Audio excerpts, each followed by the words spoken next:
SDK.finance. The implemented code follows a multi-layered structure.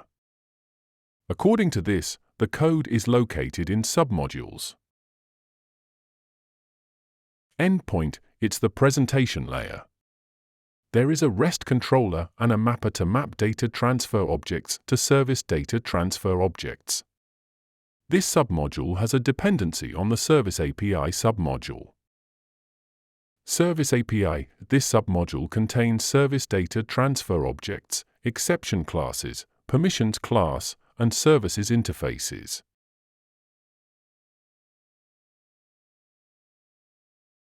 Model, this submodule contains entities. In the SDK.finance Core Application, all business entities are represented by two entities. First, an immutable entity, for example, node, which contains immutable data of the entity. And second, a mutable entity with a definite suffix, for example, node_def, which contains entity data that can be modified during the life cycle. This approach allows us to get all the historical information about the entity. Service Impl, this submodule contains services with the implemented business logic, JPA repositories,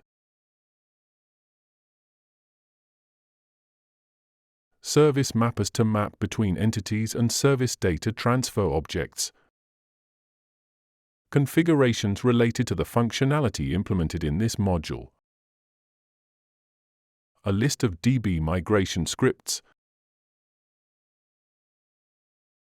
and configuration beans.